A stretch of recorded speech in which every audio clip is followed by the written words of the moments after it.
Hey guys, and welcome to or back to the Paws and Pursuit podcast with your host, Summer Clark. So today I'm going to be speaking to Emilia Bowers. I'm sure you all know who Emilia is, famously known for running multiple dogs at one show and somehow managing to do really well with all of them. Emilia also runs her own business and she has her own show that she runs yearly as well. So that's so exciting. She's going to be answering all of your questions that you asked her through my Instagram not long ago. So you're really not going to want to miss this. We're going to be speaking about the YKC rules, the new ones as well, sharing our opinions on those, which is going to be juicy. And yeah, I'm really looking forward to talking to Emilia. And again, I'm sure most of you already know who Emilia is because she's quite famously known in the junior world of agility, I reckon. But before we get into the actual episode, let me do my weekly recap. Honestly, there isn't much to say. Pretty usual week in my life. I'd say the only thing that's new, I went to Iconics, got a jumping win. You've probably already seen that. I already did some really good work on the agility courses, just little blips again, like one thing in each. But he's doing skills that I didn't think he'd end up doing, by this point, if that makes sense. So I'm really happy with him. And I love Iconics, always love Iconics. The courses are so tricky, but great practice. And that's how I'm just thinking at the moment. I'm trying to be in the mindset of everything is training for him at this point. And that's that, full stop. So that's what I'm trying to think. But yeah, I think that's pretty much it. Other than that, standard week. I've been up in my new job for a month now, which is crazy. Loving it more than ever. And I just love having Fridays free now. Love it. If you're wondering why, check out last week's episode because I tell you exactly what's going on in my life. Way juicier live recap last episode, so go check that out. And I also forgot to update you guys last week. 2 weeks ago now, I had my Earl tattoo, well, my E, on the back of my shin, like ankle area, which is on my Instagram. I'm not going to whack it out now because I'm comfortable. I'm not going to do that. But go over to my Instagram and you will see that. That's so cute. And yeah, pretty much nothing else new. So I'm going to stop rambling and let you get straight into the conversation with Emilia. Now, I would just like to take a minute to introduce you guys to the podcast sponsor, Huel. So here I have one of the ready-to-drink Huel meals, the berry flavour. Huel ready-to-drink is a meal in a bottle with over 20 grams of protein. It really is the perfect meal for when you are on the go. You don't need to sacrifice convenience or nutrition, you can have both with ready-to-drink. Each serving has 26 vitamins and minerals. This means every bottle of ready-to-drink has 175 health benefits. It is made from natural ingredients such as coconut, sunflower seeds, tapioca, pea protein, flax seeds, and hemp seed protein. Every meal is vegan and it has no gluten, no palm oil, no GMO, no lactose and no animal products whatsoever. It comes in 8 delicious flavours including iced coffee caramel and strawberries and cream, as well as the classics like vanilla, chocolate and banana. It is absolutely delicious and just tastes like a milkshake. It is widely sold in supermarkets, petrol stations and corner shops around the UK, and it can be conveniently purchased online. I found out about Huel because I was looking for a product that would give me all the nutrients that I need while travelling to events and staying over at competitions and training events. So when it's time to refuel and have a meal, I can just drink a ready-to-drink Huel product and get all my nutrients quickly, easily and without cooking. It's perfect when I don't have the time or the facilities to cook. For example, when I'm camping at a competition, I'm going to be drinking at least one a day at KCI and Dogs in Need. If you're super busy, just like me, then you really don't want to miss out. You can easily and conveniently shop ready to drink from Huel at the link uk.huel.com/pause. I hugely appreciate anyone and everyone that uses my link as it helps keep this podcast running, and every sale through that link helps keep my podcast going. Buying through my link also gets you a free t-shirt which will be auto applied at the checkout. If you subscribe to a Huel order, you can save 10%. You can choose how often your subscription comes, for example every 2 weeks, 4 weeks, 6 weeks, etc. And these are super easy to manage on the website and you can edit whenever you like. uk.huel.com/pause. I'm going to assume everyone already knows who you are. However, if they don't, do you want to just quickly introduce yourself, your dogs, what you do, etc.? Yeah, so my name's Emilia Bowers. I've done agility for, oh my gosh, you. I think we should keep that in, that's hilarious. Yeah, he's just dying. I'm Emilia and my dog's dying. Yeah. Bless him. He probably just drank too much of the lake water where he just walked. But anyway. No. So yes, I've done agility for about 13 years I worked out. So Long from when time. I was 10, so I was born into it, so I've done it forever. Stop it. And I'm probably most known for running a crazy amount of dogs in YKC. Yes, literally famous so for it. Multiple dogs. So I run both mine and a friend's, Sue. So did you say introduce my dogs? Yeah, go for it. Why Yeah. not? Yeah. Right. Okay. How long have we got? All the So time in the my world. First ever dog was a Cocker Spaniel called Rory. Oh, we love Russell. Bless him. So he's 15 years old now, so he's retired. Oh, still going and strong he though. Chills downstairs and smells. The best life. And then after that, we have Bella, who is my dad's dog. She's 14. She did sort of stuff at OJAC and won overall at OJAC a couple times. Oh yeah, she did, didn't she? Oh. Did. And then next down we have the Spitzes, so Asta and Blitzy. So Asta is the golden Spitz who Asta. I compete with currently. Got to grade 7. And then you have Blitzy, who is famously known for rolling in tunnels. Oh she's yeah. a bit weird. Yeah. And then we have Paddy. Not a lot of people know about Paddy. He lives with my mum. Paddy just got attacked at a show and he never wanted to run again. I didn't even know that. He got properly attacked. Simply a dog lunged at him outside the ring. Oh. And whilst he was running, the same dog lunged into his ring. And then since that, he's gone, no, shows far too scary for me. Oh, that's so terrifying. Oh, bless him. And how old is he? From that, Paddy, oh yes, Paddy, Paddy's a Collie Cross Spitz, and he's 10. 10, okay. Or he's 10 coming up in November. Yeah. And the next down we have Rocky. Rocky's my dad's dog. Rocky is 8 now. He's the big red giant that's a bit dopey all the time. Oh yeah, I know who Rocky is. And then we have Dice. Dee Dee. Of course. He lives with my mum now, so I don't do too much with Dice just because he's a bit mental or he's a bit stupid.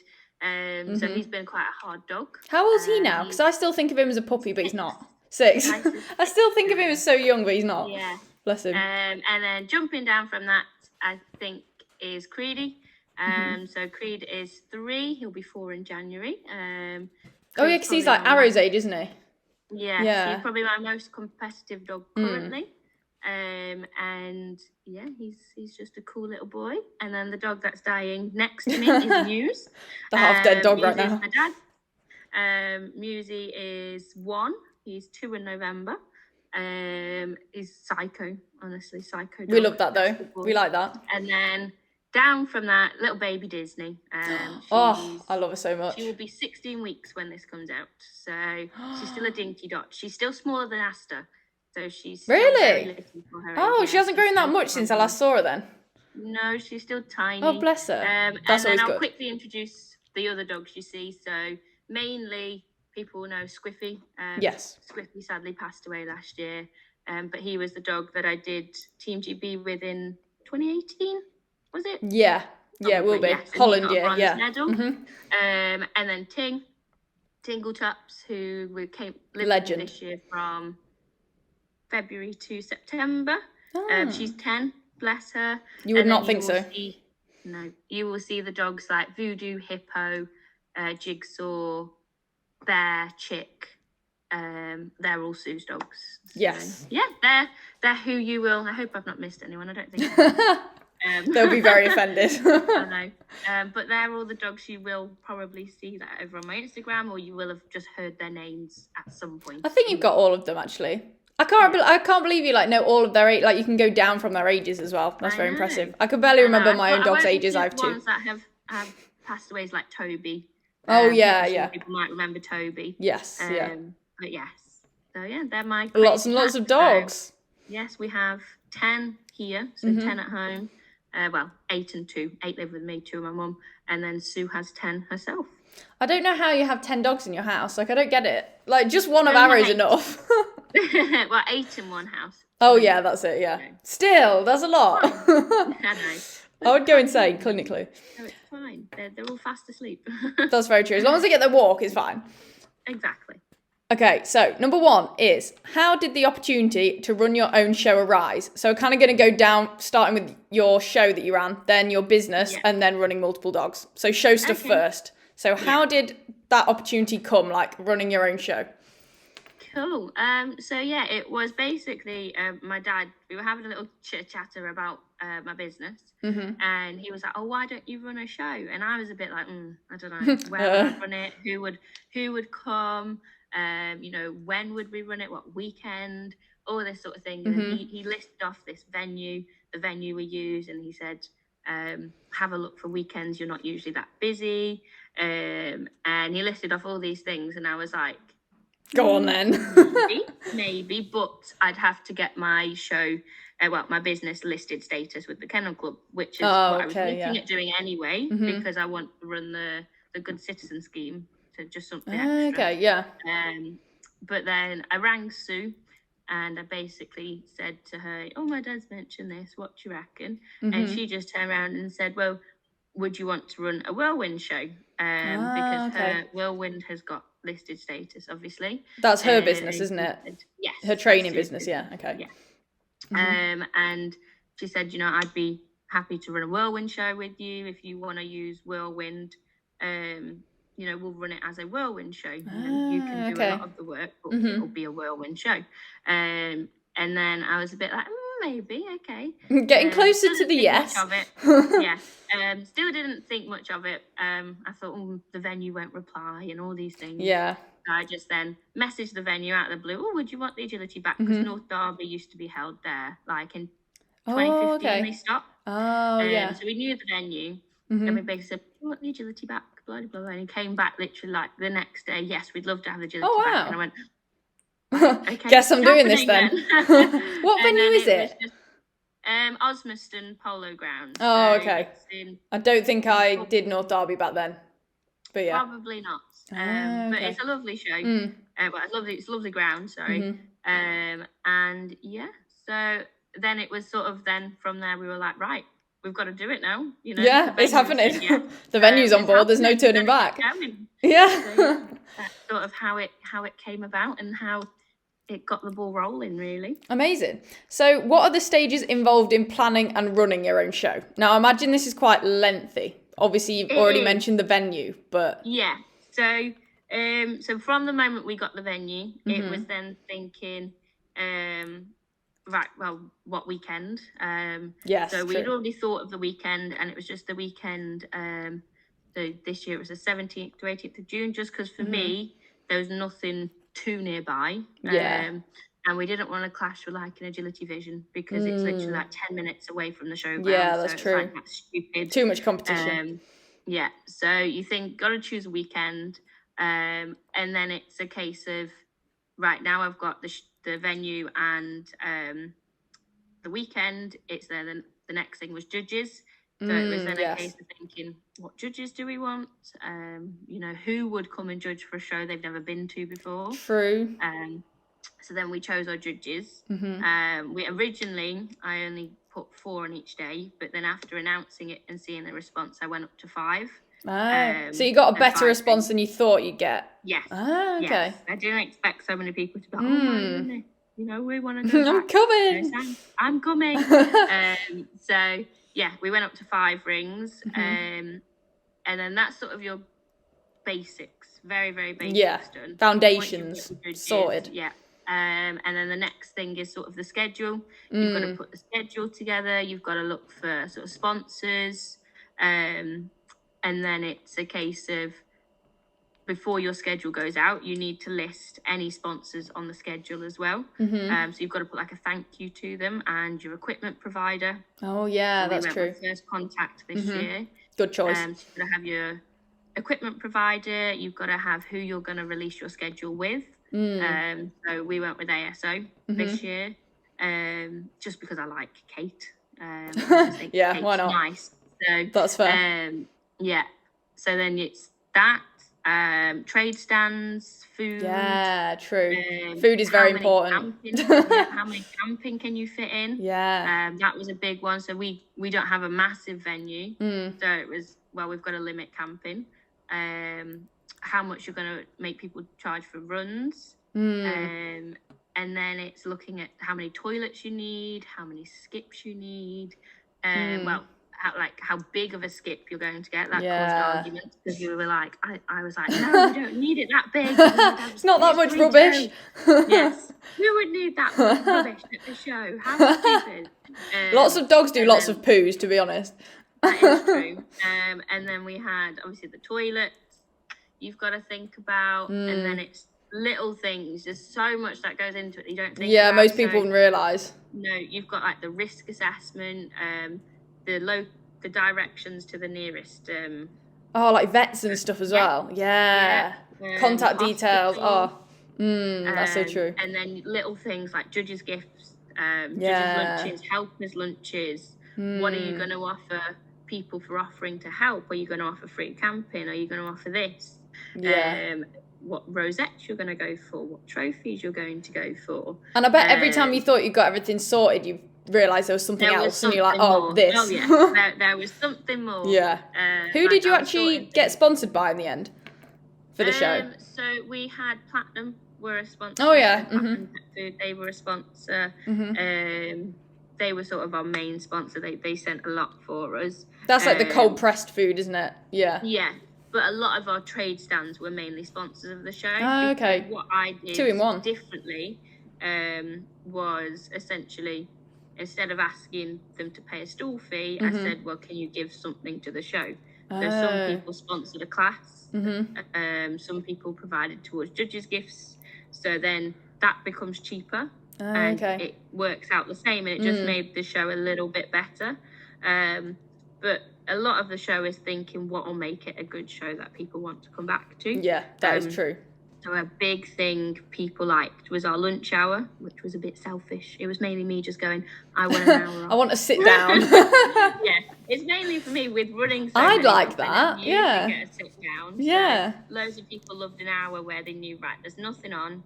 And then we got loads of people for the presentation at the end of the day. Yeah, that's a good idea. Well, after lunch, which was ace, so literally we had hardly any unclaimed rosettes at lunch because everyone was there. They knew because they have time taking place. Yeah, because most shows try and rush through it, and that's a bit stressful, and you end up knackered by like 2 p.m. Yeah, exactly. So it's a lot of it is just mainly thinking, what do I need to do to make it a good show? Yeah, definitely. What can I do? Because yes, the end goal of a show is make money. Yeah, that is very true. It is a business, to be honest. Yeah, it is. Yeah, and a lot of shows nowadays are for money. You can sort of tell. Yeah, they might go cheaper on things like trophies or things like that. You can tell budget cuts. They need to make a profit. Yeah, so it's how can you make a really good show, but also make money. But not skimp people, you know. Yeah, that is. Yeah, not make it too obvious that you're trying to save money. Yeah, exactly. Yeah, that makes sense. So yeah, there's a lot that goes into it. But when you've been to so many shows, you kind of think about it anyway. Yeah, no, that's true.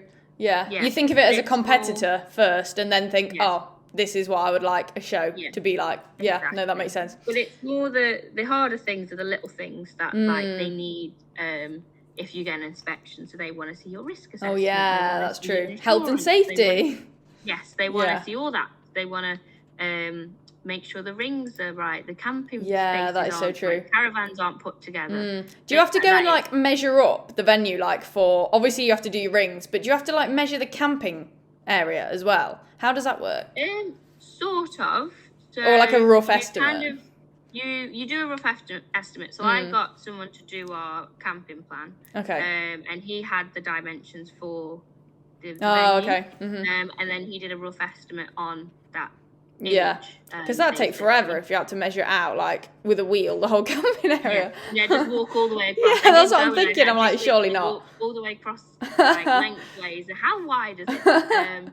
But you've got to, there's so many rules. So caravans have to be all on the same side. Yeah. You know, so that's why they say put your tow hitch to the number. Okay. That makes sense now. Because if for fire regs, they can't be close to each other. But then you get that person that's got a foreign caravan with the door on the other side. Oh, yeah. That one awkward person that dares to be foreign. Yes, how dare they? I'll probably get cancelled but for saying to be fair, that. all they need to do is just put the tow hitch the other way. And Yeah. it works. Simples. Yeah. Amazing. But no, there is a lot, but it's not. You can do bits. Yeah. If you sort of plan the show a year in advance. Yeah, it's allowing doesn't time, isn't it? It doesn't feel as much. If you did it all 2-3 months before. Oh no, stressful. You'd be sat there every No day. thanks. Yeah. You'd be sat there every day. Overwhelmed. Yeah, literally. Yeah. Well, you're having another one next year, aren't you? Yes, we are, and you are. I'll be judging. Yeah, can't wait. So yeah, I'm assuming you're already underway planning that. I have. Well, I've got my judges. Most of my judges for next year. But I'm sort of starting around this month to send contracts out, that sort of thing. Yeah, yeah. Think about trophies, rosettes, things like that. Yeah. But yeah, a lot of people ask me for a 3-day show. Oh. And I'm a bit like, 3 days? Maybe one day. No. Yeah. We'll see. Triple the work. See. It is. You never know. Never say never. See. Maybe. But then it's always a thing of it doesn't fall on like a bank holiday or. Yeah, that's true. So would people come on a random Well, that's it. Friday? Would it be worth it? That's it. Because most people at work, aren't they? That's the thing. Exactly. But... So we will see. It's in discussion. Yes. Under construction. And it's under discussion. Yeah. So we maybe. Keep an ear out, everyone. Yeah. So as far as your business goes, so this is your business now. So tell us about it. Someone wants to know, what is it and how long have you had it, etc. Okay, so my business is called Jackpot Dog Training. The name came from dice, basically. So love it. For me, I went through like dice, casino, jackpot. Yeah, jackpot sounds all right. So, and you like jackpot your dog with the manners minder, so that's perfect. Exactly. So basically, my business is a dog training business. I run puppy classes, agility lessons, and then I do one-to-ones as well, and some other random group sessions as well. So like recall workshops, things like that. So like life skillsy stuff. Yeah, life skillsy stuff. So I don't go on to anything like aggression. If that's fair. With aggression, I don't do that. I kind of point them into someone else that I know that's aggression. I would do the same, 100%. But yeah, so I do agility lessons on Monday night, and I do an agility lesson on Tuesday morning as well. And then I do puppy classes on Thursdays, and then I do lots of one-to-ones. So whether that be for recall, people just want recall training, or I just get some people that can't make classes, so they want me to do one-to-ones with them. Fair enough. I do love a one-to-one.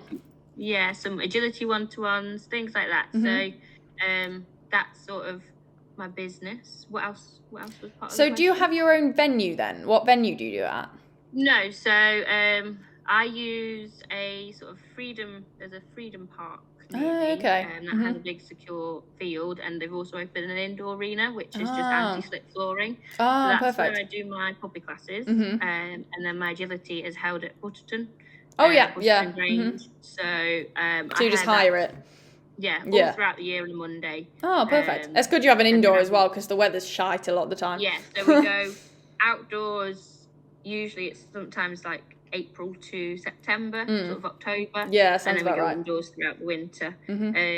I've had it, how long have I had the business? I started it in COVID, so the start of COVID. Oh, okay, interesting. Did you find that hard, because obviously people might not have wanted to actually come with lockdown and stuff? Yeah, so I started off with just mainly doing one-to-ones. Okay, yeah, that makes sense. Do classes. Yeah. But you can meet people in parks. Yeah, in an open space with air. Yes, exactly. So I did a lot of one-to-ones to start with, and it just came about from someone simply asking my dad, because they knew I trained dogs, will she help train my puppy? And it came out from that, and I was like, maybe I'll do maybe that. I could do this as a business. Yes, exactly. Okay. And then as soon as the lockdowns got lifted, I then did some puppy classes, but then obviously we were dipping in and out of Lockdown. What's it called? Lockdown. Yeah, That's the word. Yeah.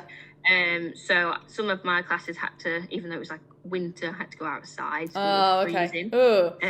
Or I also did like online Zoom classes. Yeah, I was going to which say, quite did you cool. do any online stuff? Yeah, Yeah. I did. I think I did two Okay. lots of online, which was all right. I mean, I could sit at home, just chat to people. Yeah, in your PJs, just like, hey guys. Yeah, in the gym jams. Yeah, exactly. And do that. So it was tricky at times, but now it's picked up a lot, and I feel a bit more secure. Yeah, and as well, if it starts like really hard in lockdown, then I bet it feels well easy now. I bet it's like, relief. Yeah. If you start as hard as it exactly. gets, then it's only going to get better. Exactly. Amazing.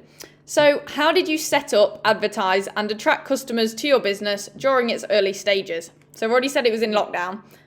So, how did you set it up, and then how did you advertise it to get those customers that you've now got? So, like that, what's it called? What do business people call it? Like a client base or whatever? Yeah.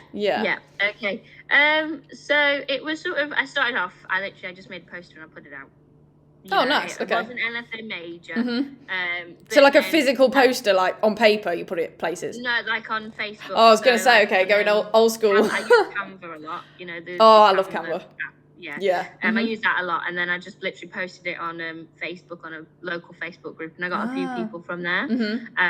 But then once I'd had a few people, I then built my website. Okay, yeah. So then I made my website, advertised. I did a lot of advertising through Facebook, made a Facebook page. So as you kind of grow, you do more, if that makes sense. And it's word of mouth as well, isn't it? So if you get a few customers, they tell other people and then they ring you up and stuff. Yeah. Exactly. So yeah, sort of like that. Then I did a lot of, when Facebook, before they brought in that the tracking, ask app not to track. Oh, before Facebook brought in that, you could then on your page you could post an ad, and the ad would go to a lot of people with puppies because the app knew they had a puppy, or they searched puppies, or that's clever. And then I got a lot of my puppy class people from that. Is that not a thing now then? No, it doesn't really work anymore because people just ask the app not to track, so the app has no idea who you are. No, that's true. Really. Well, at least you managed to use it before it got taken away. Exactly. So, and then once I'd sort of got that, and my website got up and running, then really the thing that gets you new people, because every day someone will search in puppy training near me. Making sure you come up at the top. Yeah, and the way you do that is simply reviews. Yeah, if anyone says something good to you, you've been amazing, you go put a review on Facebook for me, and you put a review on Google. Yeah, that's like me at the end of my podcast. Please leave a review. Yes, exactly. And then Google just puts you up and up, higher and higher, so then people will click on you and then go. A lot of people just go, they run a puppy class, that's not far from me, I'll go to them. It's probably quite a common thing to search as well, like dog training. Yeah, because everyone's dogs are badly behaved. Yeah. Cool. So then just from reviews and things like that, I got more and more people. And a lot of my agility people, to be fair, came from my puppy class or something else I ran. Yeah. So in my Monday evening group, the one that's been consistent for nearly 2 years now, as in the same people. Oh, wow, okay. 4 of the dogs in that group came from a puppy class. Okay. And then 1 came from a recall workshop I did, and then 1 just came from an agility advert on Facebook. So they like graduate through the groups as well. Yeah, so it's like the same exactly. client base. So, a lot of people come to my puppy classes, and then because I speak about agility and I train this for my dogs to do agility, things like that. They're like, oh, what's that? Yeah. See, that's how I do agility. I did an obedience class to start with. And then that club also happened to do agility, which I saw, and I was like, that looks really fun. Yeah. But also, like in my group before, I've got someone that one came to my puppy class, 1 did a set of private lessons, the other 2 have done private lessons, and then 2 have come from me looking for agility. So a lot of them, they will stick with you if they feel like you've done a good job and they like you and they get along with you. They want to stick with you throughout training, and then it means now my Monday night's work doesn't feel like work. Yeah, true. I'm just helping my friends. That's the kind of job you want, where it doesn't feel like a job. Yeah, Yeah. I went to one's 50th birthday party and got drunk, you know. That's so cute. I love that. They're more like friends now that I Yeah. help and I train, and I can shout at them and be like, that was rubbish. Because You can't do it again. You know them. Yeah. Yeah. Like, you know them. That's really nice, yeah. Probably makes you feel way more comfortable as well. Yeah, exactly. So it's sort of just a gradual thing, and one of those where it just builds up over time. Yeah. And the best thing to do is just try and get reviews from people. Yeah, definitely. And word of mouth and things like that. I've had so many people come from me from friends. Or, especially if it's in the local area. Yeah, exactly. So this is quite a long question, but I think I understand it. So do you find it harder to attract customers to your business as a junior instead of say if an adult was doing it? And if so, do you think there's a stereotype that young business owners are less competent due to their age? So first, do you find it harder? And number two, do you think that is because you're younger and people don't think young people are as good at running businesses? Does that make sense? Yeah, no, that makes sense, okay. Yeah. So personally, I don't find it hard to get business, but I find it hard to get people to listen to me. Oh, okay, interested. Yeah, so people will come to me and then they'll sort of see me and be like, "Oh, she's young," and then they don't listen. Yeah, you know, you tell they them think they know something. best. Yeah, like you tell them something and they kind of go, "Yeah, whatever. She doesn't know what she's on about. She's only young," and then they don't do it. But then you get some people that listen to you so well, and then they finish like my 5-week course, and they're so happy with what their dog can do. You know, they've got an amazing stay, they've got recall, you know, their dog can do boundary games, and a lot of the time the puppies come out probably better than my dogs because they put more work in than I sometimes do. Well, that happens with dog trainers, doesn't it? They spend more time training other people's dogs than their own. Yeah, exactly. So some people, they come out and they're so happy because they put the work in, and people then go and book more work with me and things like that. But then you do get people where they go, "Oh, she's young, she doesn't know what she's on about." And then they don't put the work in, which makes them not do very well. But it's not your fault, it's their fault. On you. Yeah, I get that. It makes you look bad because you've not done, they feel like you've not done the work. Yeah, but it's them that hasn't. Again, you've told them what to do, they've just not done it. Yeah, especially when it's only like a once a week class. There's only so much you can do in like an hour a week. They have to go home and do it. Yeah. And I do think there's sort of a stigma because people think experience is knowledge. And they see a young person and they go, they can't be experienced. Yeah. Little do they know, you have 13 years, which is probably more than a lot of adults have. So. Exactly. Yeah. And so many people will be like, "Oh, yeah, she, you know, I feel like people look at them and go, yeah, they don't know what they're doing, they're only young." But then a lot of other trainers are people that have only had 1 or 2 dogs in their lifetime. But they've gone, "Oh, training looks like fun." So they've gone on to these online courses, which I'm not knocking, you know, they're probably amazing. And it's something I will likely do myself towards the end of the year and I've looked into. But they've done those courses and then they say we're experienced trainers because they've done these behavioural courses. But at the end of the day, they've not done it with other dogs and they've not learned how to do it with dogs. Because you train so many different dogs, like, and they're all different. Like all the dogs you run are different, like as a dog. Yeah. So like Blitzy, she's a nightmare, and she's a little rat, and her other little mates, they gave up when they were about 3, but I've kept her going to 10 somehow. Got her to grade 6. Persistence. Yeah, exactly. So I can read a dog that where they're a little bit silly or, when they're a bit more intense and they shut down like Pre does, things like that. Whereas when you've only had 1 dog, you know that 1 dog, and you might have had a really, really easy dog. Yeah, that's so true. And then all you're doing is you're teaching someone what you've read in a book. Yeah. Almost. I think experience is way more like powerful than qualifications. Yeah. Like they're both great, but you're going to learn more through actually doing it, I find. Or I do anyway. Yeah. And because some people might be like, "Oh yeah, but I've learned all this online," and but can you do it? Resources and things like that. But in my opinion, you can read so much, but without doing it, how do you know you're good? Or how do you know it works? Totally agree with that. Like I could read how to be a heart surgeon, but going in and doing it is a different thing. You know? Exactly. So sometimes experience isn't necessarily experience is an age. It's more actually how long have they done that thing for. Yeah, exactly. You know, 'cause you could have like a 40-year-old that's been doing agility a year. Do you know what I mean? Yeah. So and then they go it's in not and train relative. it, and people think, oh, because you're old, you know what you're doing. Yeah. But yeah. It's so annoying, but it's definitely a thing.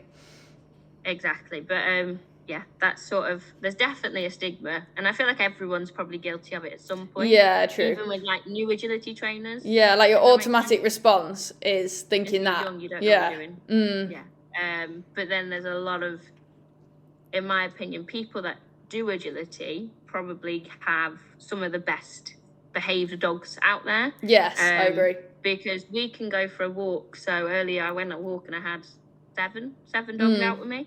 And these people walked past and not one of my dogs looked at those other dogs. They just ran straight past and just ignored them. Whereas you go out and these one dogs, they struggle because they can't control one dog. Yeah. I've had so much of that on walks. We train agility and we train our dogs to love us and be obsessed with us. Yeah. So that when we go out for a walk, they don't care about anything else. So because you built a good connection with them. Yeah, exactly. So I always say to like my classes, you know, I train this is what I train my dogs for. And I train my dogs to be obsessed with me and want to be with me 100 all the time. Or when we're out for a walk, they don't care about other dogs and people. Yeah, so it reflects in like everyday life, not just in actual agility. Yeah, exactly. And yes, some people might go, oh, she hasn't done agility, she's only an agility trainer. I've got to live with my dogs. Yeah, literally. What about the 90% of the time where you're not doing agility? Exactly. And like right now I've got 2 dogs, Creed and Hippo, on the bed and Disney's asleep on the floor. And Musa's stopped dying. Musa's gone die somewhere else. So, you know, I just think sometimes doing agility for a long time, like you probably could deliver a really, really good puppy class because you've done agility for how many years now? 6, 7? I was 8? 11 and I'm now 22. So, wow. Yeah, quite a while. Not quite as long as you, but quite a while. Than I thought you had. Yeah. But you could probably deliver a really, really good puppy class that's engaging and fun. Yeah, that's it. Because you've done all the work with your dogs. Yeah, I understand how it works now. Yeah, that's it. You understand how it works. So, yeah, that's just sort of what I think about. Yeah, 100%. Having a little bit of a stigma there. But louder for people at the back. Exactly. But, you know, you always get those people that will listen, and then they get the results, and then you can go, right, look, I've done it. Proof. I can do it. Yeah, exactly. Yeah. So now moving on to you running 1 million dogs, which you've got the most questions about, unsurprisingly. So the first one is, how do you manage your time so you don't miss any runs when running multiple dogs? So say in a day where you have like 20 runs where the average person would have 4, how do you do it so that you actually make it to the ring for all of those runs? Yeah. So I tend to have a look at my ring plan, it's called, and the day before for my first in ring runs. Yes. And those first in ring runs, I will decide which one am I going to do first. So you kind of have to prioritise in a way. Yeah. So well, it's more I look at the class numbers and I go, right, that one's bigger, that one's smaller. Yeah. I'll go do that one first. I'll go do this one. So that's sort of how I decide. And then when things just come up, I'm like, I've got to go do that one. I've got to go do that one. And obviously you can mark in late. Yes, that is true. That's quite easy to do for anyone. Just go and mark in late.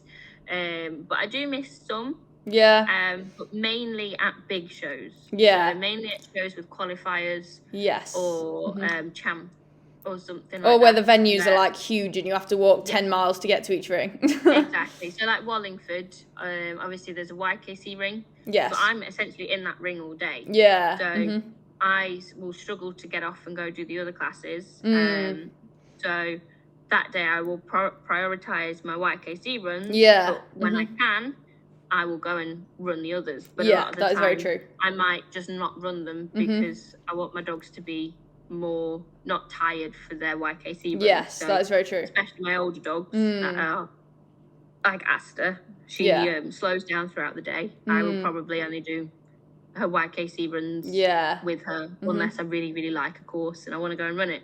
And also having a good groom. Yes, having that good is very grooms. helpful. Oh my god, it'd be a nightmare on your own. Yeah. You So, probably had like, to do I that can, before. when my mum's there or my boyfriend's come with me, I can be like, we'll take 2 dogs to the ring at a Yeah, time. you've got an So extra groom now. Yeah, exactly. Perfect. So we can go to the ring and we can take two dogs with us. One I will have, my groom will have the other. And your groom can like queue with another one as well, so you don't. Yeah, that makes sense. So they're warming that dog up and they're gearing him up. So like Creed, making sure his head doesn't explode, but also he's in the zone. And Ting's not stiff or anything like that. So, yeah.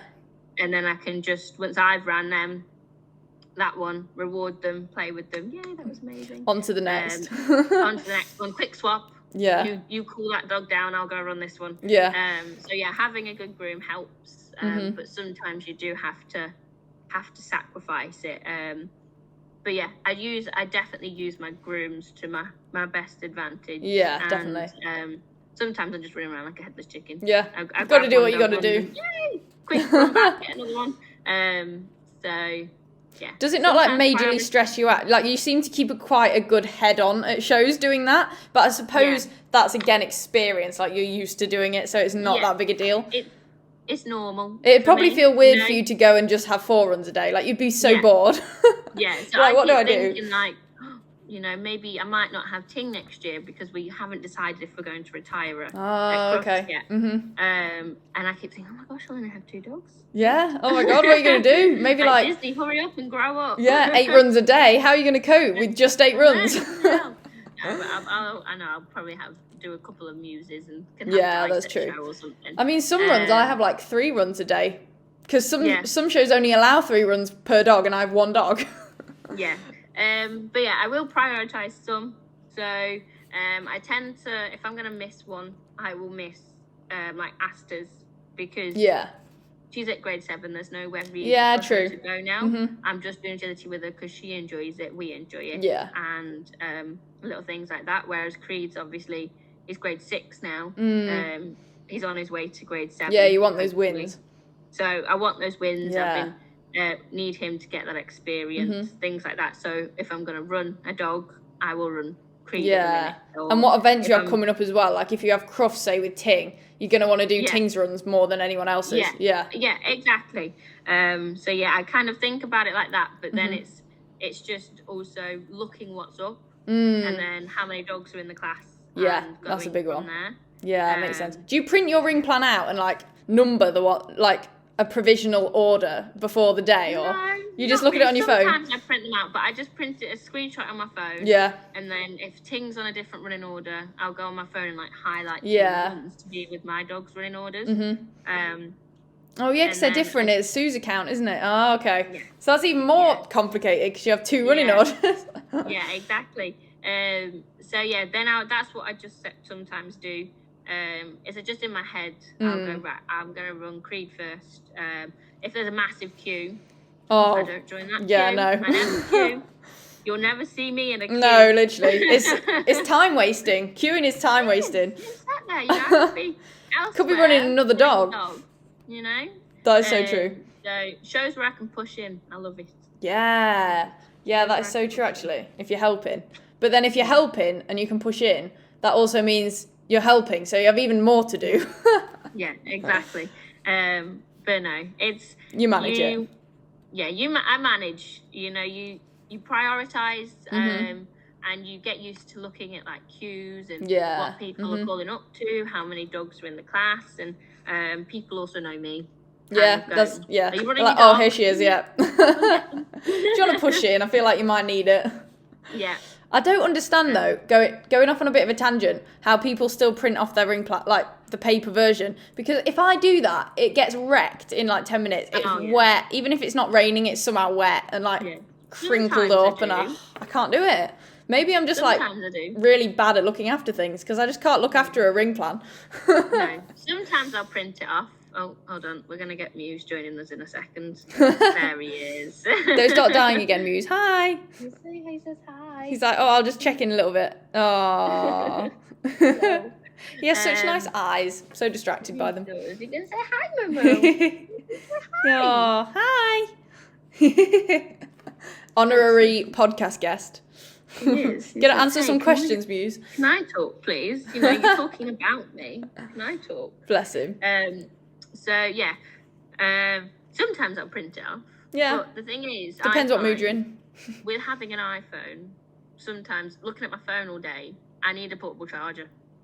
I have 4 portable chargers that I take to Casey and dogs in need when I'm camping, and they last me. Yeah, they last me a week. Really? 4. Yeah. Oh my God. I can't live without them. Every day. They were like I don't know 40 what I quid do on each, my but it's phone. worth it. See, but I must refresh my phone more than people because I've got more runs. Yeah. I must look at that app more because my phone battery dies so much. Yeah. And I'm like, yeah, but you got to refresh Plaza. 20%. Yeah. The worst is when you're going to film a run or like hand your phone to your groom and it's on 1%. You're like, it's never going to do it. It's not going to film my run. And if your run's not filmed, it hasn't happened. I hate my phone dying as well. Yeah. So if it's on 1%, I will just no, you're not going to die. I need you to know where I am in life. Yeah, because at least my phone, at least I know the time sometimes. Yeah, that's all you need. Look at my phone for the time. Literally. So, how do you learn and remember multiple different courses at once? Oh, I don't know. Your memory must be insanely good at this point. My memory is amazing, you know. However, a lot of the time I don't walk courses. I was going to say, you don't even walk them sometimes. Like, you'll show up with 2 dogs before you and learn the course there and then. Like, again, I'm assuming that's just practice. Yeah, it is. I don't know how I do it, but I've just, something in me remembers courses amazingly. And I think it's just from experience. Yeah, and, exactly. Knowing instantly what I'm going to do, you know, or sometimes I struggle with my commands and getting them out, remembering which way's right, which way's left. Yes. So if I am in a qualifier, I will make sure, or champ, if I have missed walking one. Oh, God. Again, I suppose it's prioritising which courses you're going to actually bother walking and which ones aren't. And if you have, like, champ, you're probably going to just walk that and nothing else so that you definitely remember it. Like, that makes sense. Exactly. So, yeah, there's something up there where people have amazing memory for, like, quizzes. Yeah. Remember stuff, quizzes. I remember agility courses. Yours is courses. And I can remember the course for the next couple of days as well. Really? Oh, okay. Yeah, Interesting. I can think in my head like of a course that I've done, and just. There he goes again. And I can remember that course, and I just think it's from, you know, like when you go training and they give you a course. Yeah. You know, people, I think it's from that because a lot of the time they're right. You're going to go 2 jumps, tunnel. Yeah, and you don't walk it at training. You don't walk it. Okay. And I think because I'm so good at training at doing that, I've then just related that to shows. Yeah, that makes total sense. Yeah, it's very rare I forget where I'm going. Yeah. Do all your dogs have different commands, or are they all pretty much the same? Some. Okay. So. To be fair, though, I could probably say, like, banana to arrow instead of tunnel, and he'd still go in the tunnel if it was there in front of him. Yeah, exactly. So I think Muse and Creed have the same commands. Because they're both running contacts. They're both the same. True. Tingle has something a little bit different. Asta does, and so does Rocky. Okay. But then Asta just follows me. Yeah. That kind of leads on to the next question, which is how do you switch between handling styles as quickly as you have to? So I suppose commands kind of comes into handling styles as well. But like, for example, when I went from running Ethel to Arrow, they're like completely opposites. And that's just 2 dogs, and I found it hard, like, switching between them. So having all your different dogs, can you quite quickly sort of change handler depending on which dog you've got, if that makes sense? You're quite good at doing that. Yeah. Sometimes it's hard if you have run, say, I've done 3 of Creed's runs, and then I go and switch on to Dice. Oh, yeah. Okay. So then I'm so used to Creed, you know, Creed's got a bit of independence. I can send him to a tunnel, he will go and find his weaves. He's got some skills, you know, things like that. Yeah. So, if I go from him to Dice, I then have to think, right, I've got to do more babying. Yeah, exactly. The Dice, he's a bit different. He won't just commit to something. Dice will go, what? Yeah, what do you mean? Yeah. Bless him. And it's very easy to sometimes get lazy with the dog. Yeah. So, like with Asta, I've recently noticed I've got a little bit more lazy with her handling in the sense of... And they're all different heights as well. Yeah. Which must feel weird. Asta will go and take that one. And she hasn't. And I've gone probably because Creed would have took that. Yeah, and you've just done 3 runs with Creed. Yeah, that makes sense.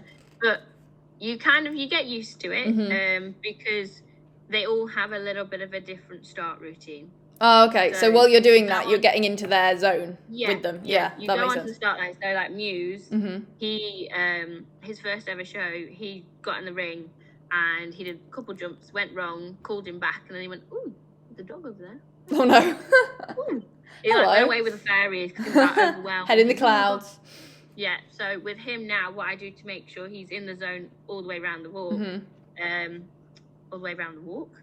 I know what you mean. Is I grab his collar on the start line and I go, "Ready? Where's your weavies? Where's your tunnel?" Oh, okay. And that gets you into like thinking about how his head works. Okay. Yeah. And then he starts shouting and he's like, okay. I'm ready now. So then I sit him and I wait him, and then I'm in his sort of zone of he needs a little bit more support. And I've got to steady him up for the weaves. Yeah. Whereas when I'm queuing, if you ever queued next to Creed, he's an idiot for bouncing up and down when he's got his toy in his mouth. Yeah. I go, "Get it," and he just bounces. So while you're kind of walking to the ring, queuing, getting them ready for the run, that's also your transition period, if that makes sense? Okay. Yeah, exactly. Yeah. And then you just sort of realise sometimes it's... The worst two are probably obviously switching from Creed to the girls. So Ting and Asta. Because Ting and Asta, you trust them a bit more. Yeah, definitely. So then it's easier to be lazy with your handling, I feel like. Yeah, I agree. And sometimes I've just got to think, no, they need a little bit more support. Yeah, don't be lazy. Whereas it's because Muse is young, I naturally think, right, support him more. Yeah, that's true. So a lot of it comes naturally to you at this point because of your experience, I suppose. But it's more when you're on that start line, thinking sort of, right, which one of my dogs, or as you're gearing into them, you're going, right, which dog is this? Yeah. And then once that's in your head, I suppose it comes more naturally as you're running them. Switch. Yeah. So I try to have a good 2-3 dogs before I run each dog. Yeah.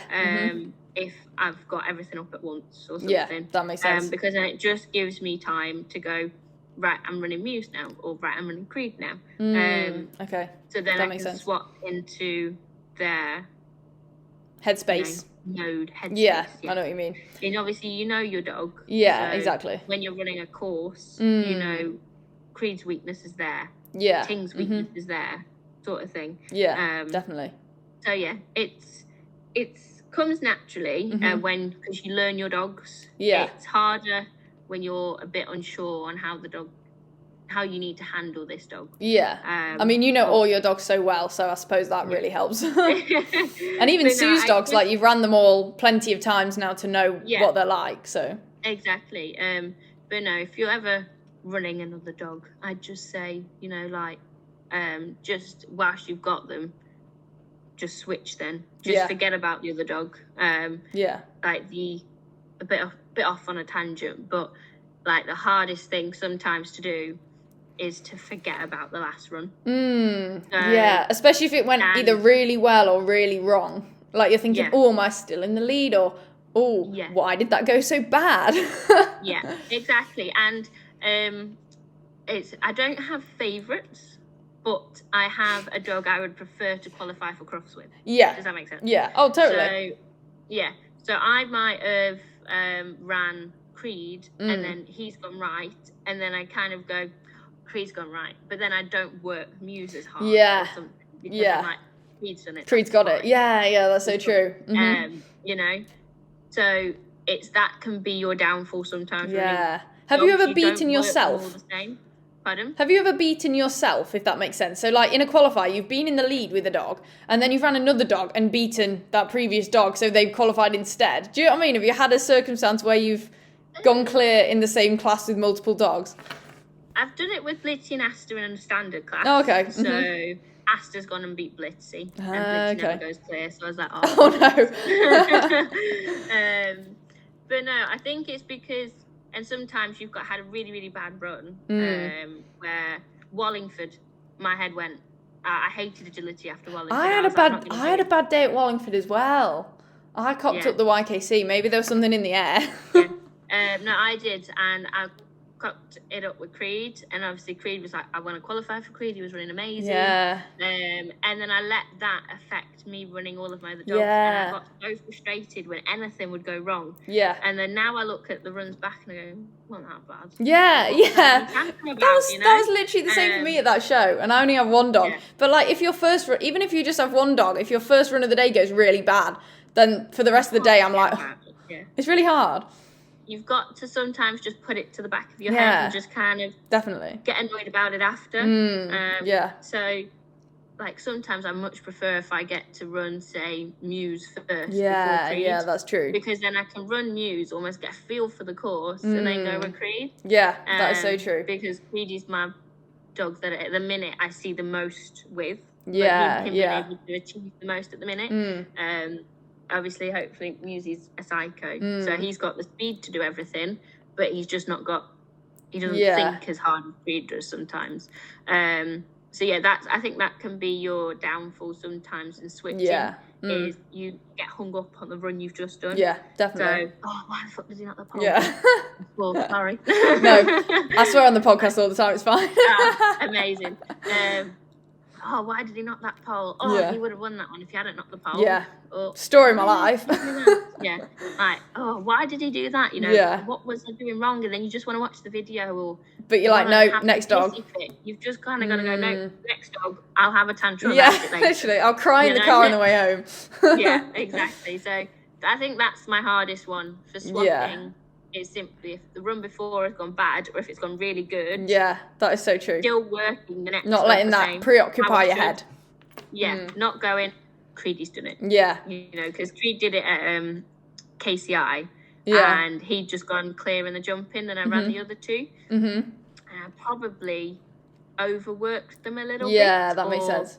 Just didn't work them how I normally would because Creedy's done it. Yeah. If there's a dog you really want to qualify, say, and you run them first and they go clear and they're winning, and then you run another dog that you think, if they go clear, they might beat him, but I actually really want him to qualify, would you throw runs or purposely not try and beat that? Do you know what I mean, with other dogs, or is that does that not really enter your head? Possibly. So if Creed had already qualified, and say we went to KCI, Creed qualified.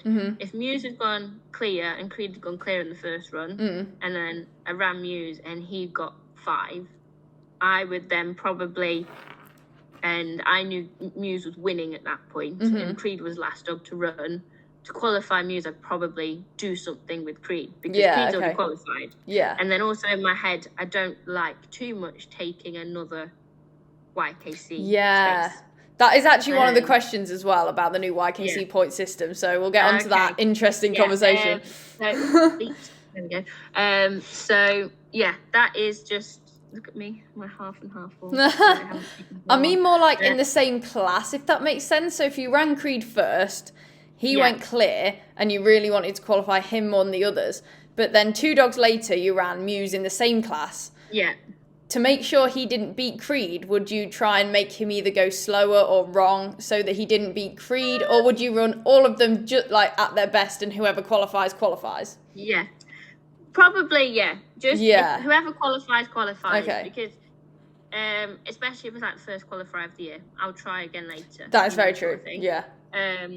So I try to, because then at the end of the day, Muse was better than Creed. So exactly. Yeah. At Crufts, he would beat Creed's time, sort of thing. So that's sort of how I think with, well, he's won that qualifier, and if I go and run another one and he wins that one, even though I didn't try to win it, if you know what I mean. It's like you've gone a bit slower, you've taken risks. Yes, yeah. You're not going out of your way, but then he's won another one.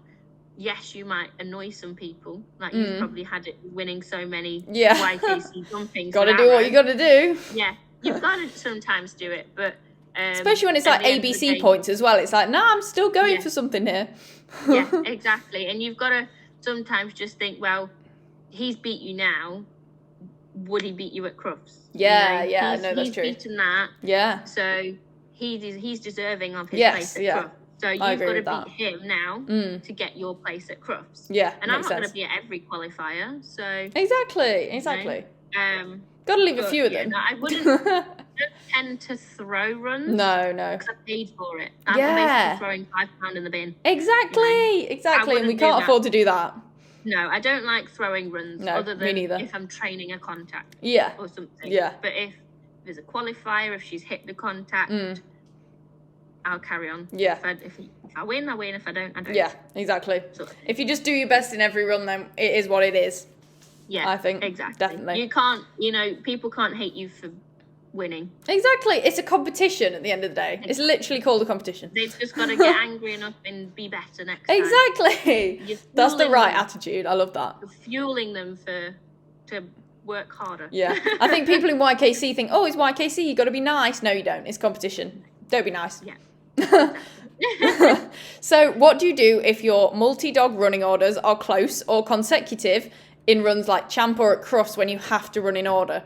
So what on earth would you do in Champ, which you probably had before, if your running orders are next to each other? I mean, they give you like a minute break, don't they? Yeah. Well, I mean, like at where was it, Thames? I roped you in to help me hold Ting. Oh yeah, that was it. Yes. Oh yeah. Yeah, that was it. But, they were like 5 dogs apart or something. So I wouldn't have had time to go back to the car. Yeah, so you need a groom. So I tend to get someone to help me just to hold the dog. Even if it's just someone at the side of the ring, I suppose, if you ask them, yeah. Literally. Just getting them, right, hold this dog. Yeah. Sorry. Just don't run off with my dog, please. Yeah. Ting will scream, tell her to shut up. Yeah, she did. She did scream. Yeah. Yeah. So I just tend to rope someone in to help me or ask someone to help me because I'm quite good at changing and being able to run again. Yeah. Because I'm used to that. Yeah. But it's just getting someone to help you, and I will try, if I need one dog that needs more attention in a warm up, even though they're running second, I will grab that dog, get them in the zone with me. Yeah. And then at the last point, change the dog that I need to Yeah. do first. As long as their individual routines being done. Yeah. Yeah. Yeah. Okay. So like Asta, she needs a little bit more. Look, I have something for Yes. you. Yeah. You are going. There is a for reason me. for you to do this right now. Yeah. Whereas Ting, all she needs is a bit of a ready, and she's like, rah. Yeah. That makes sense. So she can be a bit more quick. She's in the zone with me, whereas I need a bit more time with Asta. So it's again about knowing your dog.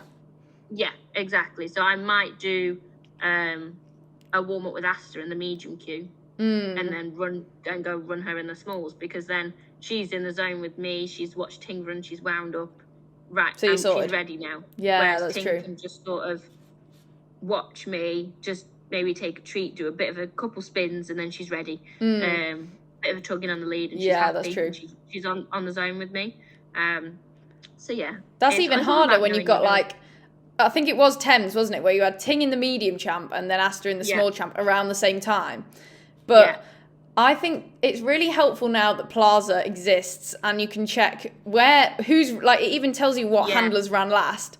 Like I even think with my 3 or 4 runs a day, I'd be buggered without that. Like, imagine having to actually go to the ring to see what's going on. Like, no thanks. Yeah. But that is very helpful. Exactly. No, it is really good. Yeah, we appreciate that. I don't know if you can see Muse's feet. You just little feeties. So, how do you fit training and spending time with every one of your dogs you run into your busy schedule?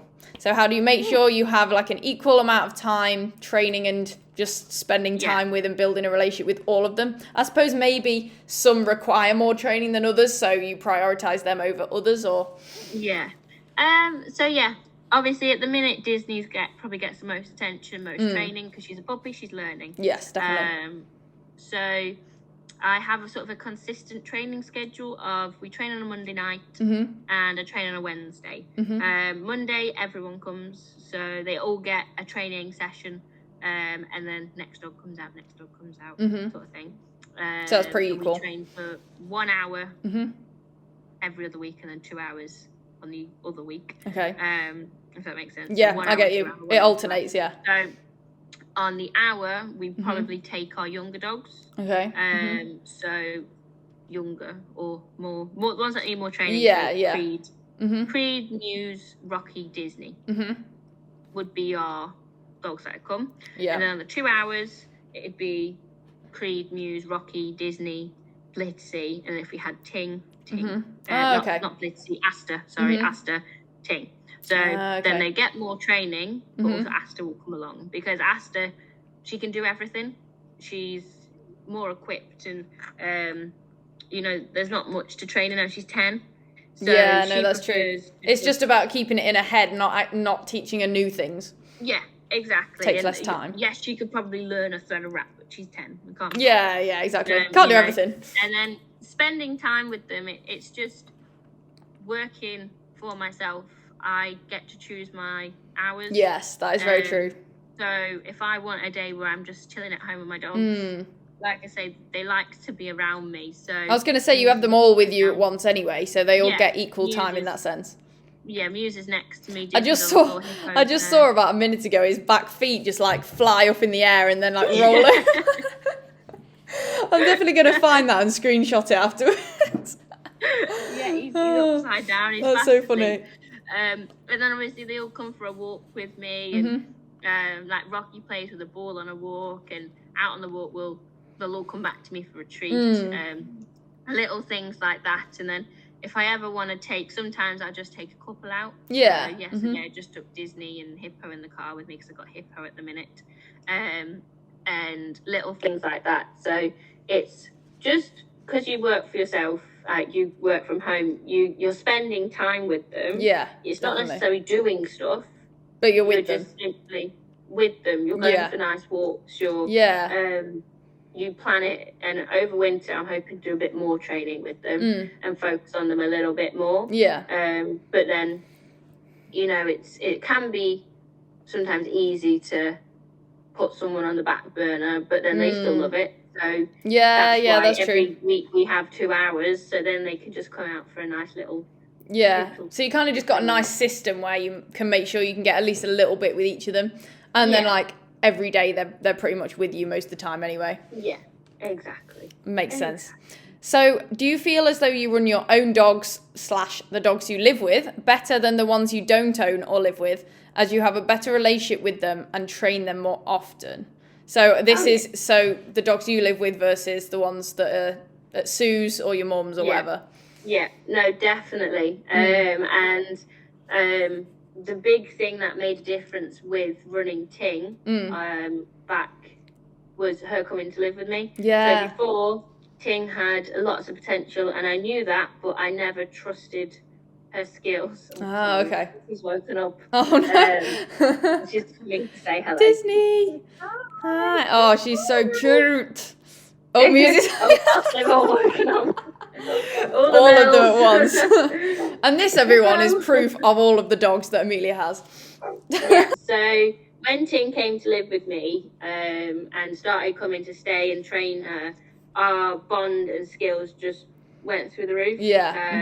And I trusted her more. We started making champ finals. We won at Crufts, and she was winning more because she had a better bond with me, and I trained her more. So yes, I train Sue's dogs every now and again when I go down, but it's not weekly. It's not the same. So when I now go and Hippo's feet. When I now go to Sue's and say like run Voodoo, he's not got that bond with me that Ting has. And it's so funny now because when Ting goes home, she doesn't even acknowledge Sue. Sue and Mike might call her, and she just ignores them. But I call her. Sue's crying. So yeah, she's a lot more sort of my dog now. My dog, and she stays with you a lot, doesn't she? Yeah, she does. So or vice versa. That changed everything for Ting and our agility because she just bonded with me more, and she got more. I suppose it goes without saying that the more time you spend with a dog, the more they're gonna like some dogs. It seems as though they just read their handlers' minds, and I think that's when they spend that much time with each other. It almost comes naturally. Yeah, exactly, and that's just simply what happened with what's her name? Tingle. Yeah. Disney. Oh, it's chaos. They're gonna play now. This is what living with so many dogs is like. Yeah, this is Muse does make some funny noises. Is that Muse? That's Ting. Oh, that's Disney and Hippo. Sorry. That's so They're funny. just gonna kill each other. Well, I bet this is the most entertaining. Exactly. I'm not editing any of it out. It's too funny. No, just everyone gets to hear all these stupid dog noises in the back. So yeah, I guess the dogs that you don't live and train with, you kind of maybe go in expecting a bit less with them, so it's not like you're disappointed you don't or have the bond. yeah. You don't have the bond and you don't have the training. So it's managing your expectations as well. Yeah. If you didn't train Arrow for 2 weeks, you wouldn't be as expecting as if you've just done a training session before you went to a show. Exactly. Anyway, we'll just ignore that. Yeah, it's just part of it. It's background noise, white noise. Disney's woken up. But yeah, no, that makes total sense. Yeah. So, how do you maintain a social life while doing everything you do in the dog and agility world? So, obviously, you're very busy. You've got your business, your shows that you're planning, all your dogs that need walking, training, competing with, etc.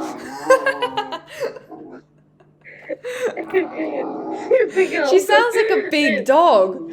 Yeah. That's so funny. Noises. So yeah, it is very much, like I say, I choose my hours.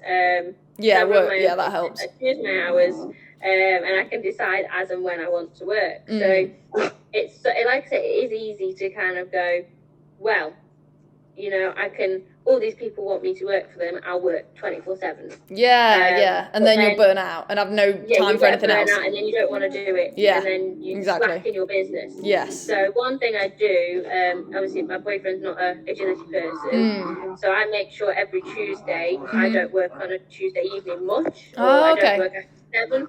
And then I go round his for the evening. Yeah. So your social life is kind of built into your schedule. Yeah, exactly. So, and then if I want to go out for a carvery, say I'll message my friends, I love the carvery, I do. Oh, obsessed. And I'll go, do you want to go out next week? And she'll go, yep. And so then I'll make sure, right, I'm not booking work in Friday, midday. Yeah, keep that free. Something like that. And because a lot of people maybe want weekends, or some people are flexible, I can be flexible. I can choose my hours. If someone can only do a Friday evening, but I can't do a Friday evening, we will find a different day that suits them. Yeah.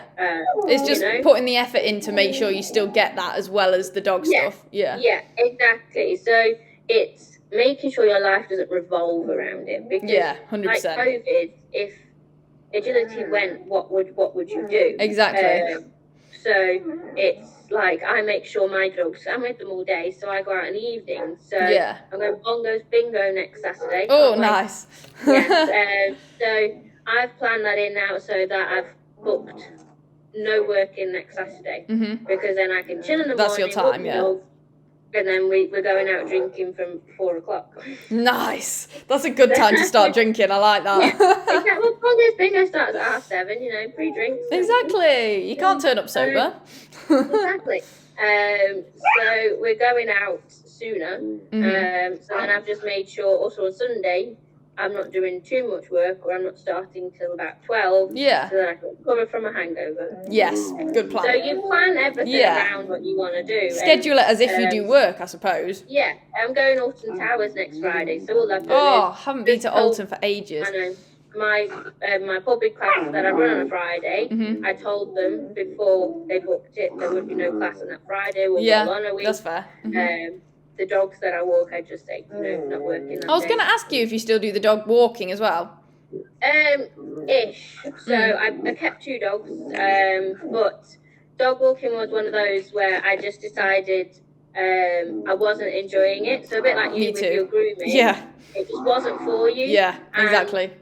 The thing with dog walking is it looks like an ideal job, but it's only an ideal job when the weather's perfect. You don't mind dogs misbehaving. Yes. You don't mind walking those dogs that you moan about when you go out for a walk. Yeah. And also, this sounds really snobby, but like pet people's dogs, like our dogs are perfectly well behaved because they're trained, but most people's aren't. Yeah, exactly. And I was finding that with the grooming as well. Like they weren't pleasant dogs to be around. No, exactly. So, like, I want to walk my dogs, and I want to let them off lead. I want to go for nice walks, and to ignore people. But then I was walking all these other dogs, and they were just pulling me to go pee up a tree and pulling my arm out of its socket, and it just wasn't fun. And it was almost making me hate walking. Yeah, And you then dread I didn't it. want to walk my own dogs. Yeah. And that's another thing, like, you got to be careful when your job is with dogs, that it doesn't, like, that you don't overdo it, because then it'll feel more like work than like a hobby. Like, it started out as a hobby, so you don't want to turn it into pure work, if that makes sense. And some people will say, oh yeah, but it's money, you know, you've got to earn your money. Which, yes. As long as you're earning enough, you don't need to go, like, mad. And yes, I did take lost money, but then you build it up in other ways. So you think of things you're not offering. If people will have that, offer it. Yeah, because, exactly. Then that's something you would prefer, and you're not working at a lower rate for an hour. You're working at a higher rate. Yeah. And you're enjoying it more. Yes, exactly. It's being business savvy. Yeah. Yes, money is the be all and end all in a business, but then you want to enjoy your job. So for me, so is enjoying your life. I don't like doing something, or I don't like working if I'm not enjoying it. I don't want to go to work because you got to be all smiley and happy because you're people. Yeah, that's true. So I wanted to spend more time with my dogs. Sorry, they've got a whisper bar. And I suppose as well, because you're like interacting with people for like an hour, you've got to be like happy, bubbly, positive. Do you know what I mean? As a dog trainer, so to enjoy it. Yeah, that's it. So I kept two, because one I didn't mind, and the other one he's only half an hour. During term time, and he's not too bad. He can walk with my dogs, so I don't mind walking him really. And also they're dogs that are they like wary and reactive. So they got used to me, so I felt bad getting rid of them. But those that are friendly and idiots, I got rid of. Same for me with the dog room, really. Like, I've got like 2 or 3 border terriers that I'll do that are really nice dogs. They only take an hour. Like, and they only need doing once a year. So I'm like, I can do 3 dogs a year. That's fine. Yeah, exactly. So, and it just kept making me ill as well, because you're out in the cold so often. And the rain. Coming up to winter as well. No thanks. I get rain yards in my hands and stuff. Oh, really? Oh, okay. So cold and ill. I was so ill throughout last winter, and I was like, no, not happening. Worth it. Don't blame you.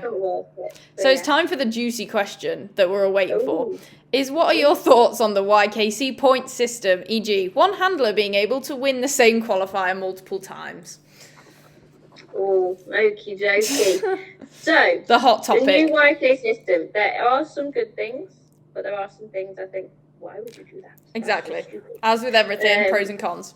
Yeah. So I love that 18 to 24 as a thing, because me too, honestly. 18 to 24 category, you know, and I thought when I you deserve another chance. That was my last time I'd make it before, if I hopefully win a champ ticket one day, or literally rules or novice cup or something.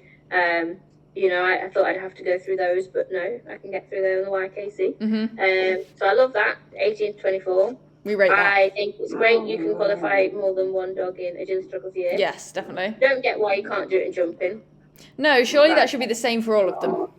Exactly. How bizarre. So I really like that thing. You can qualify more than one dog, because one year I qualified 6 dogs in jumping. Oh my god. And it was the year of COVID, so half qualifiers. So they invited anyone with points. Oh yeah, that was I think I qualified Ting, Lollipop, Creed, Jigsaw, Oh, Chip, Lolly, I forgot about her. Yeah, and Asta. Okay. So I qualified 6, and I had to choose one. Oh, who did you go with? I think I took Ting. Yeah, makes sense. Oh my god. Yeah. It's not even like you had to choose between 2, 6. Yeah, exactly. And I mean, yes, probably going to Pro for 6 dogs might have been mental. Yeah, it would have been. It would have meant fun though. New rules, I would have only had to choose 2 dogs. So I really had to get rid of 2 dogs. Oh my god. The noises have just gradually been getting louder and more intense. like having a puppy in your room. Literally. Yeah, we love it though. My drama queen. But yeah, the only thing I think is silly is one, agility dog here doesn't roll down. Yeah, that is silly. The others roll down, don't they? The jump in.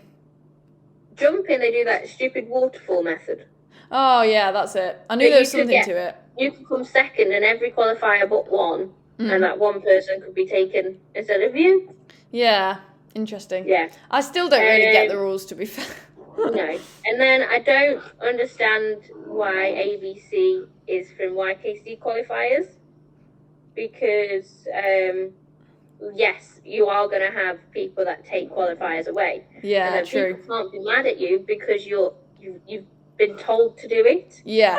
Well, exactly like me. I've won like multiple jumping qualifiers, but the only reason I kept entering them and like tried to win them again is for ABC points, even though I'd qualified for the actual jumping class at the start of the year. But then if I want to be in the ABC class as well, which I do, I've got to keep competing in it. Yeah, like that's just it. So it is a bit daft, and I just think it was better with letting people do their normal points. Yeah. Because then people have got to chase YKC qualifiers. I agree. You're only going to get so many people in the actual event at Crufts, and it's not going to feel like a huge competition. Yeah, I thought ABC was fine as it was, with like warrant points, like normal. I thought it was fine, and I don't get why they changed that. Much prefer... a bit more I much prefer graduate being a qualifier. Yes, that's nice. Really good. Even though I missed it, but yeah. Oh no, I did do it. I did it last year. Oh no, that was points last year, wasn't it?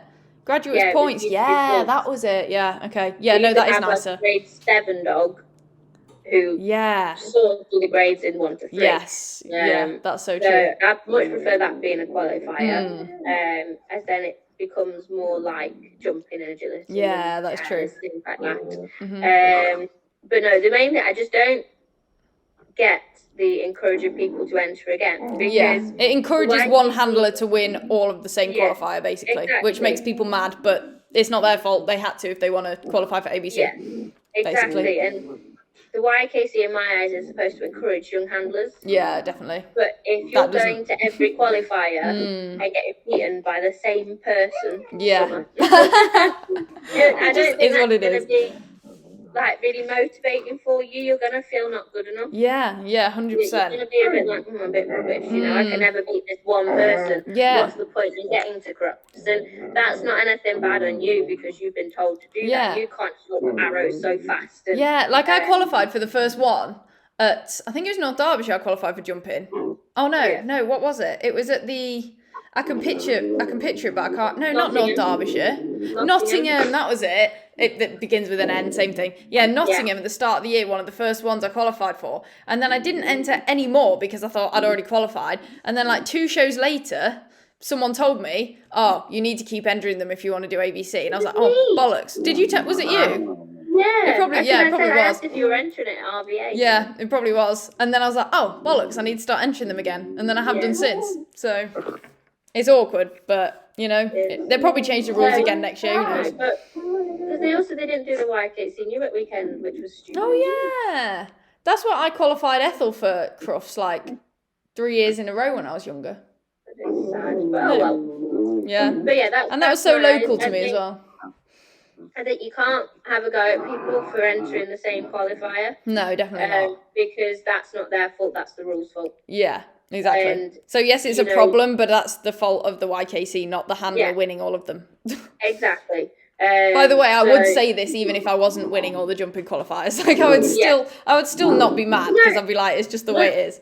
Yeah, exactly. And you can't have a go at someone or fall out with anyone over it because it's not their fault. Yeah, and at the end of the day, it is a competition. Like, just because it's juniors, you still want to qualify yourself for as many classes as possible, like everyone does. You wouldn't go at someone for winning all the champ tickets. Yeah, exactly. It's no different. It really isn't. Or like winning 2 consecutive Crufts. How dare you? You've already had the spotlight last year. Yes, well, you're already an agility champion. Leave. Literally, just get out of agility now. You've done it. Yeah. But yeah, no, I agree with pretty much all of that. But the YKC will probably change that again soon. If they hear Yeah. everyone moaning, Maybe. who knows? We So- will see. What is your best piece of advice for juniors wanting... That was so loud. It literally echoed in my kitchen. Oh my god. Okay, compose. What is your best piece of advice for juniors wanting to... Okay, so we're going back to own show. Your best piece of advice for juniors wanting to run their own show, because obviously as a junior it can probably feel a bit overwhelming, a bit scary thinking of running their own show. They're probably wondering where to start. So what is your one best piece of advice if a junior wants to run their own show? Probably just go for it, but don't be afraid to look for help. Yes, Don't definitely. be afraid to ask questions to people that you know are have run shows before, or what they think, because your idea of a perfect show might not be someone else's. Yeah, that's so true. Or what you think is enough, someone else might think is hardly. Yeah, that's so true. Don't be afraid to get into a discussion and ask someone. Yeah. And just go for it, because I mean the response I had from my show was just crazy. Like I didn't expect it at all. Everyone's like, it's amazing and putting it on Facebook, and to me it was just a normal, like I just felt like it was a show. But to everyone else it was calm, it was relaxed, it was nice to have a break, and it was friendly, and they wanted to help and all these things, and it was different. It wasn't like a stressed out show. It was nice. So try and think of like what could go right instead of worrying that it could go wrong, like, and ask people things. And just give yourself time to get it sorted. Don't go like, now I'm going to run a show in March. It's not long enough. No. Yeah. You're going to have to get the schedule out in next month. Yeah. Plan very much ahead. So if you want to do it, obviously you've got to have that listed status, and you've got to have that business to run it under. Because at the end of the day, there's all those legal things. So if Sue hadn't suggested doing it under Whirlwind, do you think you would have done it under Jackpot? I would have got listed status and done it under Jackpot. It just might have not gone ahead this year, maybe next year. Are you going to do that anyway, though? Get Jackpot under listed status? Probably. Yeah. Yes. At some points I will. Just when. Yeah. I don't know. Just one of those annoying admin bits, I suppose.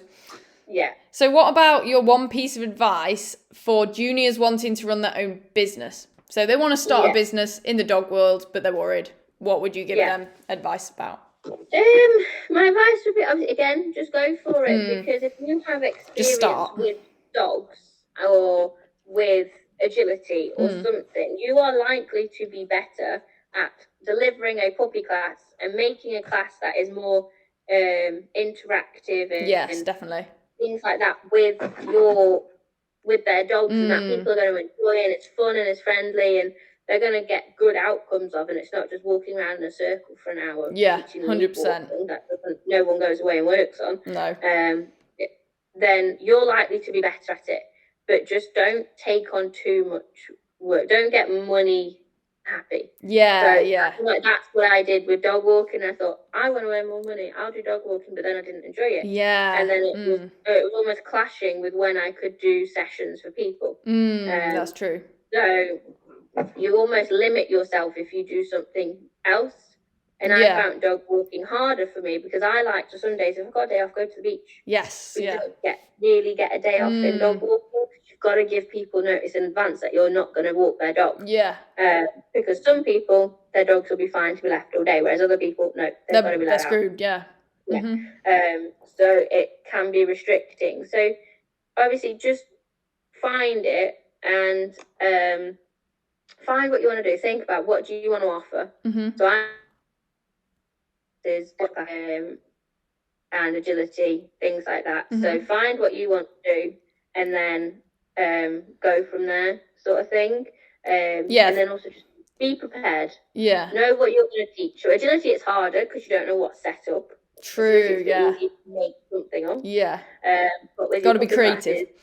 Classes, you know what you're going to teach. I suppose it's like planning lessons if you're a school teacher, isn't it? Yeah, exactly. Know what you're going to teach, and just keep it fun. And also think about what people actually want to do with their puppy.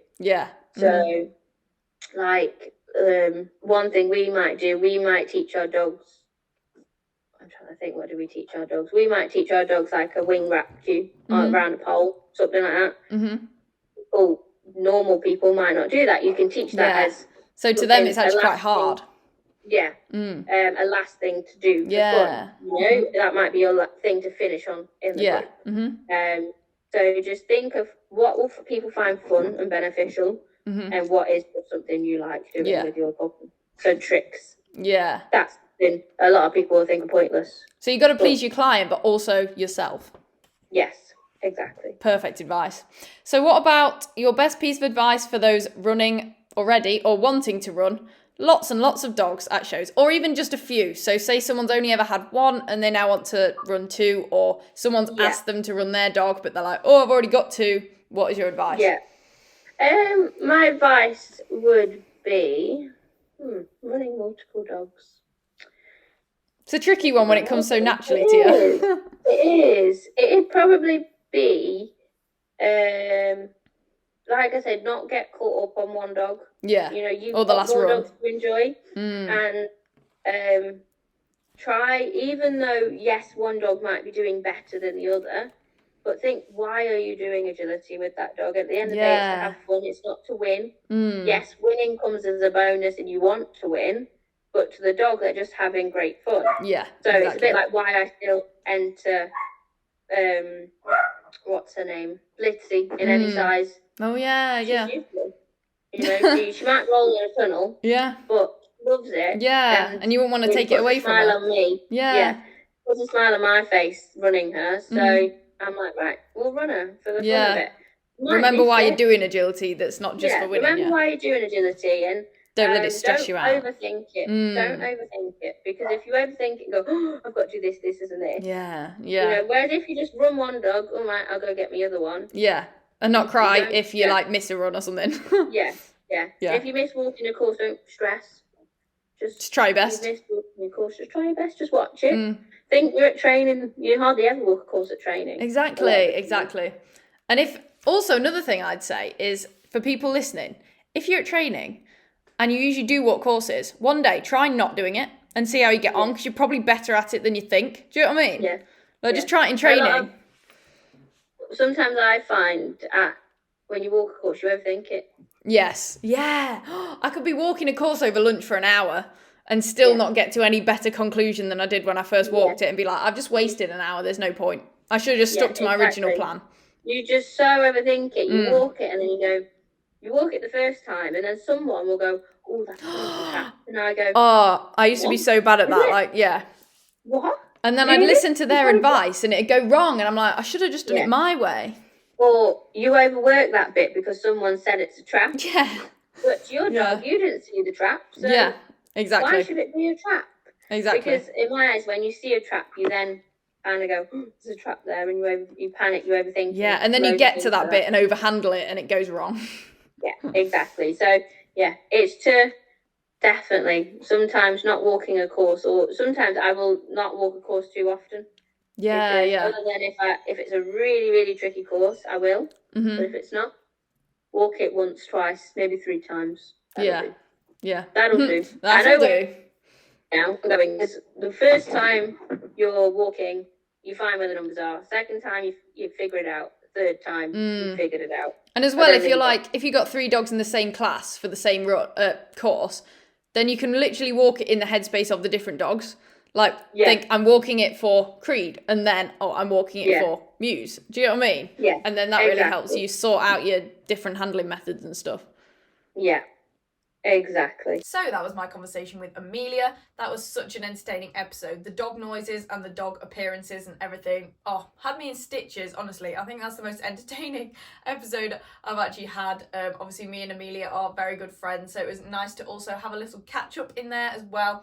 But I really hope, I really hope Emilia managed to answer all of your questions. I think she did a very good job of covering everything. And that's pretty much it. I think we covered literally everything during the conversation.